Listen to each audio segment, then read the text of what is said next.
Bien salut à tous. Alors aujourd'hui on se retrouve sur une vidéo 100% brebis. Alors nous sommes à présent à la mi-août, les récoltes sont terminées, les rendements ont été bons en foin, en grains et en paille. Normalement les brebis auront de quoi bien manger cet hiver. Alors dans cette vidéo on aura plusieurs tâches à réaliser, à savoir qu'il va falloir réalloter une grande partie du troupeau. Alors premièrement on va réaliser un troupeau pour mettre à la reproduction dans les prochains jours. Donc il y aura à peu près une centaine de brebis qui iront à la lutte avec 4 ou 5 béliers berrichons. On va aussi faire un lot de 20 à 30 brebis qui iront à la lutte avec 2 béliers de race caussonarde, également pour l'agnelage de janvier. Et là on essaiera de garder quelques femelles pour notre reproduction. Ce petit lot de brebis, ce sera la première année qu'on réalise cela.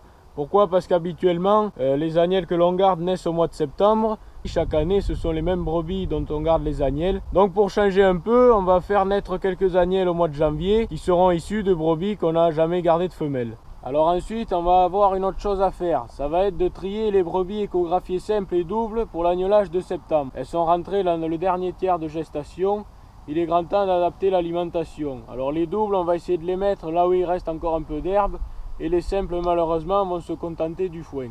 Alors pour trier ce lot de brebis gestantes, on va être obligé d'opérer en 2 fois. À savoir qu'on va être obligé de séparer le lot pour pouvoir les trier. Puisqu'il y a 160 brebis et on n'a pas une bergerie assez grande pour tout trier d'un coup au cornadi. Alors pour réalloter toutes ces brebis, nous sommes obligés de les ramener sur le site principal, là où il y a des cornadis pour pouvoir faire le tri.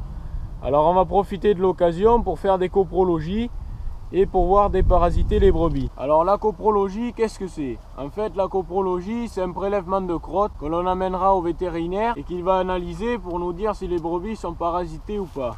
Et si c'est le cas, il va nous dire exactement quel traitement on va pouvoir apporter pour lutter contre ces parasites. Alors je me suis armé aussi d'un stylo.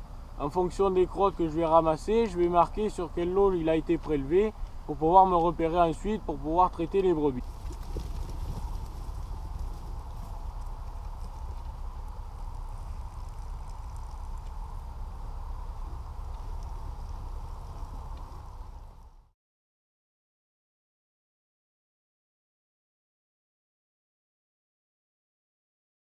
Bon du coup, ici, vous commencez à connaître les lieux, c'est l'endroit où on a donc le troupeau de brebis qu'il va falloir trier, donc ils vont agneler au mois de septembre. Alors comme vous venez de le voir, c'est pas rare qu'on arrive à trouver des brebis sur le dos. Des fois il y en a qui sont mortes quand on arrive. Celle-ci j'ai réussi à la sauver, mais rien qu'à voir comment elle marche, elle va avoir du mal à se remettre. Bon, vous voyez la misère que c'est. On est au mois d'août, on donne du foin.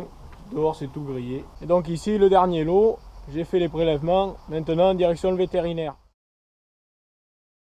Bien, donc on se retrouve quelques jours plus tard, donc la vidéo est censée être terminée, et comme je vous l'ai dit, la GoPro m'a lâché, donc j'ai perdu tous les fichiers. Là je filme gentiment avec une caméra qui m'est prêtée par un copain à moi, donc c'est gentil à lui. Alors les coprologies que j'avais réalisées ont toutes été négatives, donc on n'a pas eu besoin de traiter les brebis. Ça a été une grosse tâche à moins, donc du travail à moins, on a gagné du temps. Alors la première chose qu'il a fallu réaliser avant de trier ces brebis, ça a été de tarir les brebis qui ont agnelé au mois de mai. Elles étaient divisées en 2 lots, donc les simples et les doubles avec leurs agneaux, elles étaient dans les bâtiments. Donc les agneaux sont tous ensemble maintenant, ils sont à l'engraissement, et ces brebis sont parties dans les bois. Alors dans ce lot, je vais y ajouter les maigres qui sont dans les lots qui vont aller à la reproduction maintenant, au mois d'août. Et comme ça, pour la prochaine lutte, elles seront déjà ensemble. Il y aura quelques maigres qui seront très certainement réformés.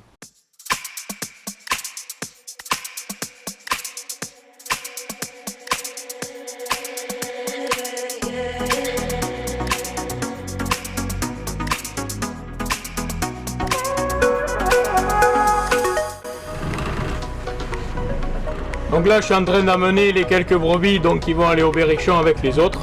Et le lot sera fini. Il ne manquera plus qu'à mettre les béliers. Donc les brebis qui sont marquées en rouge ce sont les brebis simples et les brebis qui sont marquées en bleu ce sont les brebis doubles.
Vite.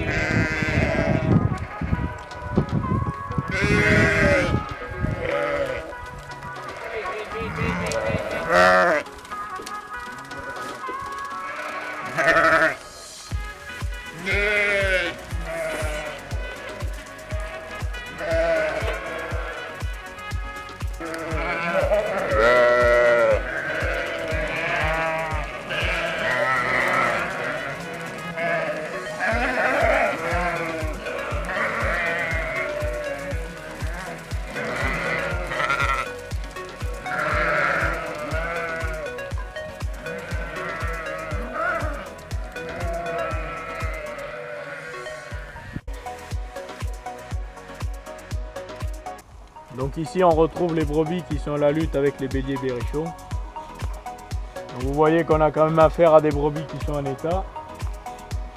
Donc normalement tous les paramètres sont là pour réussir la lutte.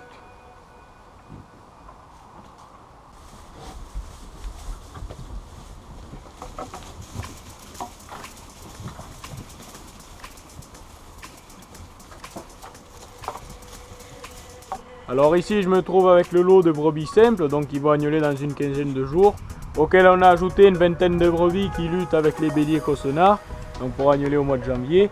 Ces béliers sont là aussi, des fois en cas d'avortement, ils pourront ressaillir la brebis et qui ragnellera donc au mois de janvier, ça fait moins de temps de perdu. Donc il a plu une trentaine de millimètres, ça a permis aux parcelles de reverdir un peu, mais en attendant on leur laisse quand même du foin à volonté pour essayer de faire repartir les parcelles.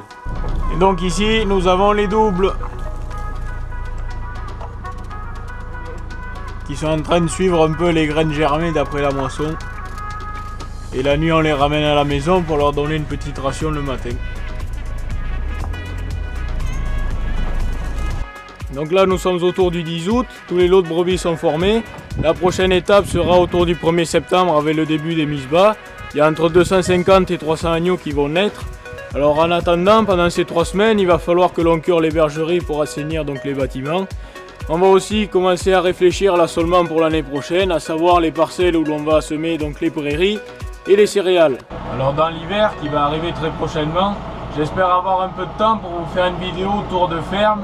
Au niveau du travail, on ne fera rien de particulier. On essaiera de faire le tour des bâtiments, des cultures, des animaux et du matériel, d'essayer d'évaluer un peu les points forts et les points faibles de l'exploitation et quelles décisions on peut prendre pour s'améliorer dans le futur. Allez, à la prochaine!